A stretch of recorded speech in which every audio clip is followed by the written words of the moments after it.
नमस्कार to all my lovely viewers. दोस्तों, मेरे आज के वीडियो का टॉपिक है develop the habit of asking question. अपने जीवन में प्रश्न पूछने की आदत डालें। अगर आप किसी शंका में हैं, डाउट में हैं, तो अगर आपके आसपास कोई भी व्यक्ति अवेलेबल है, उससे क्वेश्चन जरूर पूछें अगर वो बताने में सक्षम है। और आप ये पाएंगे कि आपको एक नया आयाम उसके थ्रू मिला, एक नया सोचने का तरीका उस व्यक्ति के थ्रू आपको मिला, जो कि आपके जीवन में कुछ नया ऐड ज़रूर करेगा। लेकिन दोस्तों, हमें बचपन से यही सिखाया जाता है, डोंट आस्क क्वेश्चन। हमारे पेरेंट्स, जब मैं अपनी जनरेशन की बात कर रहा हूँ, हम अपने पेरेंट्स से कुछ पूछा करते थे तो वो बोलते थे, जितना भी बताया जा रहा है it is more than sufficient for you, don't ask further question. So we were just obeying. जब हम स्कूल में जाते हैं, स्कूल में गए, तब भी हमारे साथ यही हुआ। कोई भी स्टूडेंट अगर अपनी क्वेरी रेज करता था टीचर से, तो टीचर उसको एक आध बार समझा करके और डांट करके बैठा देती थी। उसका नतीजा ये रहा कि हमने क्वेश्चन पूछने की आदत अपनी लाइफ से लगभग निकाल दी। आज की प्रोफेशनल लाइफ में भी जब भी मैं किसी सेमिनार या कॉन्फ्रेंस में बैठता हूँ और कोई क्वेश्चन मेरे दिमाग में होता है और स्पीकर दूसरी साइड से बोल रहा होता है, if you are having any question, any doubt, so ask me now. So I was thinking means to ask him, but क्योंकि मेरे में वो आदत ही नहीं है, मैं डेवलप ही नहीं कर पाया अपने आप को। So I am never asking any question in seminar, in any conference also. लेकिन दोस्तों, अगर हम ये आदत अभी भी डालें, या कोई भी स्किल और आदत किसी भी उम्र में डाली जा सकती है, और अगर इस आदत को हम डेवलप करें तो हम ये पाएंगे कि बहुत बेनिफिट्स हैं क्वेश्चन पूछने के। दोस्तों, एक छोटा सा इंसिडेंट आप लोगों के साथ शेयर करता हूँ। मैं और मेरा बेटा सवेरे सवेरे मॉर्निंग वॉक के लिए निकल रहे थे। तो जब हम निकले, उस समय थोड़ा अंधेरा था। सामने से मेरे पिताजी यानी मेरे बेटे के दादाजी आ रहे थे। मेरे पिताजी ने मेरे बेटे को देखा। मेरे बेटे के दोनों हाथ जो है पॉकेट में थे जब वो वॉक कर रहा था। मेरे पिताजी ने मेरे बेटे को रोकते हुए कहा कि जब भी आप वॉक करें, अपने जेब में हाथ ना डालें, आपके हाथ दोनों फ्री होने चाहिए। क्योंकि मेरे पिताजी ने मेरे बेटे को बोला था, तो मेरे बेटे ने तुरंत अपने दादाजी के इंस्ट्रक्शन को फॉलो करते हुए दोनों हाथ पॉकेट से, पैंट की पॉकेट से बाहर निकाल दिए और हम एक दूसरे को क्रॉस करते हुए आगे निकल गए। यानी मेरे पिताजी और हम दोनों बाप बेटे दोनों जने एक दूसरे को, तीनों जने एक दूसरे को क्रॉस करते हुए आगे निकल गए।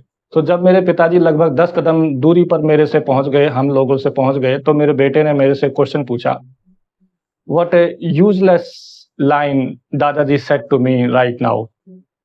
मैंने कहा, क्या कहा दादाजी ने आपसे? तो मेरे बेटे ने मुझे जवाब दिया कि वॉक करते समय पॉकेट में हाथ ना डालें, इससे क्या फायदा। लेकिन मैंने अपने पिताजी दादाजी की बात तो मान ली, मैंने दोनों हाथ अपने पॉकेट से बाहर निकाल लिए, पर मुझे कुछ समझ में नहीं आया कि इससे फायदा क्या। ये यूजलेस एडवाइस थी मेरे लिए, मेरे बेटे ने मुझे बताया। मैंने अपने बेटे को रोकते हुए उसी समय कहा, मैंने कहा, बेटा, if you have any doubt you should have asked your dadadi immediately. Why did not you ask him instantly? मेरे बेटे ने मुझे कहा कि ठीक है, मैं घर पहुंचते ही दादाजी से पूछूंगा, क्योंकि अभी तो मेरी ये ड्यूटी थी कि दादाजी जो भी कह रहे हैं मुझे उसको मानना था। I just had to obey him, that's why I obeyed, it's okay. We completed our walk, and immediately after reaching home, my son asked to my father, means his grandfather, कि दादाजी, मेरे एक बात समझ में नहीं आई, जब मैं वॉक कर रहा था तो आपने मुझे ये एडवाइस क्यों दी या ये इंस्ट्रक्शन क्यों दिया कि अपने वॉक करते समय कभी भी हाथ जो है पॉकेट में, पैंट की पॉकेट में नहीं होने चाहिए। इसका क्या फायदा? मेरे तो कुछ समझ में नहीं आया, हालांकि मैंने अपने दोनों हाथ उसी समय पॉकेट से बाहर निकाल लिए थे जब आपने मुझे ये एडवाइस दी। उसके दादाजी यानी मेरे पिताजी ने जो मेरे बेटे को समझाया, इट वॉज अमेजिंग। मेरे पिताजी ने मेरे बेटे से कहा, बेटा, it is very simple. My son was very much surprised, बोला, what is simple, tell me. बेटा, उस समय अंधेरा था और जब आप वॉक कर रहे थे, आपके दोनों हाथ पॉकेट में थे, और अंधेरा होने के कारण हो सकता था कि आप किसी स्लिपरी मटेरियल के ऊपर या गाय और भैंस के गोबर के ऊपर पाँव रख देते तो आप स्लिप कर सकते थे। और क्योंकि दोनों हाथ आपके पॉकेट में है, you will not be able to make the balance. आप उस समय बैलेंस नहीं बना पाते और आप बुरी तरीके से गिर सकते थे।